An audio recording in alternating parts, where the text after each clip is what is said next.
নজর রাখছি আমরা অচলাবস্থা কাটাতে পুরসভার বৈঠক বিধায়ক সৌরভ শিকদারে চেয়ারম্যান আধিকারিক এবং পুরো প্রতিনিধিদেরকে নিয়ে বৈঠক। বেতনের দাবিতে বিক্ষোভ গ্রুপ সি গ্রুপ ডি কর্মীদের। জরুরি পরিষেবা বাদ দিয়ে সমস্ত পরিষেবা বন্ধের ঘোষণা করেছে পুরো কর্মীরা। উত্তর দমদম পুরসভায় অচলাবস্থা চলছে আর সেই অচলাবস্থা কাটাতেই পুরসভার বৈঠক ছিলেন বিধায়ক সৌরভ শিকদার। কিন্তু এতদিন পর্যন্ত যা হয়ে এসেছে সেখানে অচলাবস্থা পুরকর্মীদের প্রচুর অভিযোগ। চেয়ারম্যান আধিকারিক এবং পুরো প্রতিনিধিদের নিয়ে এবার বৈঠক করলেন বিধায়ক সৌরভ শিকদার। বেতনের দাবিতে সরব হন গ্রুপ সি গ্রুপ ডি কর্মীরা। জরুরি পরিষেবা বাদ দিয়ে সমস্ত পরিষেবা বন্ধের ঘোষণা করা হয়েছে। আপাতত পরিষেবা বন্ধের ঘোষণা করেছে পুরকর্মীরা, কারণ যতদিন পর্যন্ত তাদের দাবি দাবা পূরণ হচ্ছে তারা এই ঘোষণা করেছে। কিন্তু এই অচলাবস্থা দীর্ঘদিনের, পূর্বতন সরকারের আমলে এটা হয়ে এসেছে এবং পালা বদলের পর যখন সমস্ত রকম দায়িত্ব নেওয়া হয়েছে এগুলোর এখন রিকভারি করার চেষ্টা করা হচ্ছে। কিন্তু যারা রয়েছেন কর্মীরা তাদের এই অভিযোগগুলো দীর্ঘদিনের তাদের এই অভাব অভিযোগগুলো রয়েছে। বেতন ঠিক মতন পান না, কাজ করে যান কিন্তু কোনো রকম ভাবে তাদেরকে বেতন দেওয়া হয় না। আর সেই অভিযোগেই সরব হয়ে আজ তারা বিক্ষোভ দেখান। বৈঠকও ছিল আজকে, তাদের সঙ্গে কথা বলেছেন সৌরভ শিকদার। উত্তর দমদম পুরসভায় অচলাবস্থা, পুরসভাগুলি সঠিকভাবে শুধুমাত্র দিয়ে পুরো কর্মীদেরকে দিয়ে কাজ করিয়েছে কিন্তু তাদেরকে কোনো রকম বেতন দেওয়া হয়নি। বেতন তারা পাননি, এতদিন মুখ বুজে সবটাই সহ্য করেছিলেন। কিন্তু আজকে তারা বলছেন যে এবার যাতে কোনো সুরাহা হয় তাদের জন্য। চেয়ারম্যান আধিকারিক এবং পুরো প্রতিনিধিদের নিয়ে বৈঠক। বেতনের দাবিতে আজ বিক্ষোভ দেখান গ্রুপ সি গ্রুপ ডি কর্মীরা। জরুরি পরিষেবা বাদ দিয়ে সমস্ত পরিষেবা বন্ধের ঘোষণা করেছেন তারা। উত্তর দমদম পৌরসভাসী অচলাবস্থা কাটাতেই উদ্যোগী হয়েছেন উত্তর দমদমের বিধানসভা কেন্দ্রের বিধায়ক সৌরভ শিকদার এবং তিনি সেখানে একটি বৈঠকও করেন। সময় মতো বেতন না পেয়ে পরিষেবা বন্ধ রাখার ঘোষণা করেছে একদিকে গ্রুপ সি গ্রুপ ডি কর্মীরা। তাই এই অচলাবস্থা কাটানোর জন্য সেখানে এগিয়ে এলেন উত্তর দমদম বিধানসভা কেন্দ্রের নবনির্বাচিত বিধায়ক সৌরভ শিকদার।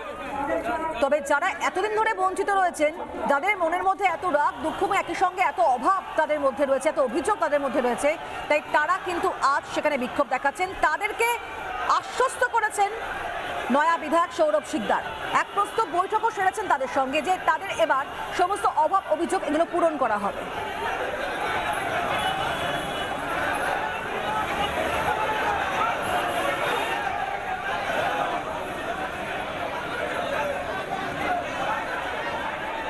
দেখুন এই মুহূর্তে বৈঠকের ছবিও দেখাচ্ছে আপনাদেরকে। একদিকে বেতনের দাবি থেকে বিক্ষোভ করছেন পুরকর্মীরা, সেই ছবি আপনাদের সামনে। অন্যদিকে অচলাবস্থা কাটাতে যে বৈঠকে ডাক দিয়েছেন নবনির্বাচিত বিধায়ক সৌরভ শিকদার, সেই ছবিও দেখাচ্ছি। তার কারণ তিনি এবারই অচলাবস্থা কাটানোর জন্য তিনি উদ্যোগী। তবে এই মুহূর্তে পরিস্থিতি কি এবং বৈঠক থেকে কি নির্দেশ বেরিয়ে এলো জানবার চেষ্টা করব। মোহন রয়েছেন আমাদের সঙ্গে। মোহন, দেখো ইতিমধ্যেই যেটা হচ্ছে যে বেশ কয়েকদিন ধরে এখানকার যারা কর্মচারীরা রয়েছেন তারা কিন্তু কর্মবিরতি ডাক দিয়েছিলেন। তারা সঠিকভাবে মাইনে পাচ্ছেন না, প্রভিডেন্টের ফান্ডের যে টাকা সেই টাকাটা তারা ঠিকমতো পাচ্ছেন না, এমনটাই অভিযোগ করছেন। এবং তার পরিপ্রেক্ষিতে আজকে তারা এখানে তারা আজকে বিক্ষোভ সকাল থেকে চালাচ্ছেন। এবং যেটা হচ্ছে যে ইতিমধ্যেই ঘটনার খবর পেয়ে উত্তর দমদমের যিনি বিধায়ক তিনি কিন্তু এসছেন, সৌরভ শিকদার তিনি এসছেন। এখানকার যিনি চেয়ারম্যান রয়েছেন বিধান বিশ্বাস, তার সাথে কথা বলা হচ্ছে। এবং যে বিষয়টা রয়েছে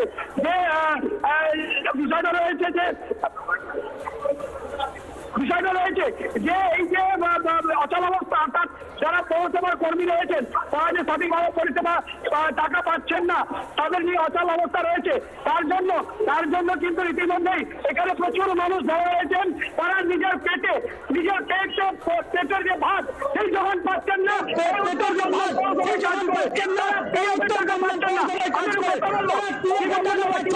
আমি কথা বলবো, কি বলবেন দাদা, কি বলবেন? বিষয়টা হচ্ছে আমরা পৌর কর্মচারী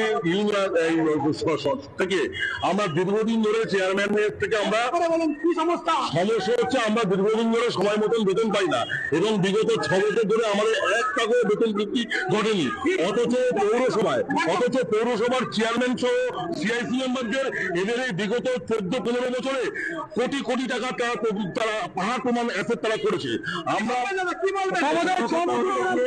বেতন তো আমাদের একদম বাড়ছেই না, যেটা নিয়ে আমাদের মূল সমস্যা। সারা দুনিয়ায় সকলের বেতন বাড়ছে, কিন্তু আজ থেকে 6 বছর হয়ে গেছে আমাদের কোনো বেতন বাড়ে না। মাসে আমাদেরকে মাত্র 2 বার করে বেতন দেওয়া হয়। এই অল্প মাইনাও আমরা 2 বার পাই, কোনো 2 মাসে 1 বার বেতন পাই। একটা 22 তারিখে দেয়, একটা 29 তারিখে দেয়, তার আগে আমাদের কোনো বেতন দেওয়া হয় না। এভাবে চলতে পারে কি? এভাবে চলতে পারে স্যার বলুন? এভাবে চলতে পারে? 25 তারিখে আমাদের অর্ধেক মাইনা দেওয়া হয়েছে। বাকি মাইনা কবে পাবো আমরা? কোনো সমস্যা পাইনি আমরা এখনো। যখন আমরা বড় প্রধানকে বলতাম আমাদের দীর্ঘদিন ধরে আমাদের কোনো কর্মীকে চাকরি করা হয়নি। বাইরের 15-20 বছর ধরে অস্থায়ী কর্মী আমরা, আমাদের কোনো ভবিষ্যৎ নেই। আমাদের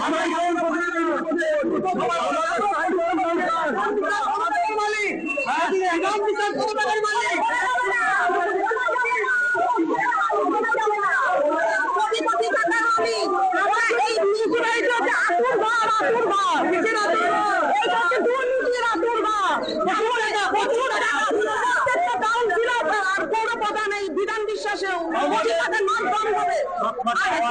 সবকটা ওয়ার্ডে ভরাট করে দখল করে বসে আছে, অথচ বাড়ি হচ্ছে, দখল করছে, বাড়ি করলে পয়সা বিক্রি হচ্ছে, বা পয়সা যে কিনছে সে দিচ্ছে, যে নিচ্ছে সেও দিচ্ছে, এমন পরিস্থিতি দাঁড়িয়েছে।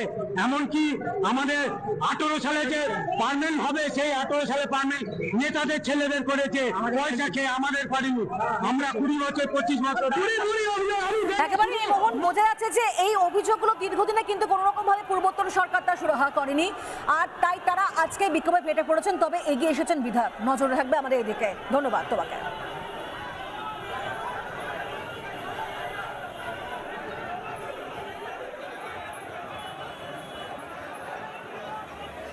নানা ধরনের কন্টেন্ট দেখার জন্য লাইক করুন, শেয়ার করুন আমাদের ফেসবুক পেজ, সাবস্ক্রাইব করুন আমাদের ইউটিউব চ্যানেল। পাশাপাশি অন্যান্য ব্রেকিং নিউজের জন্য অবশ্যই চোখ রাখুন রিপাবলিক বাংলায়।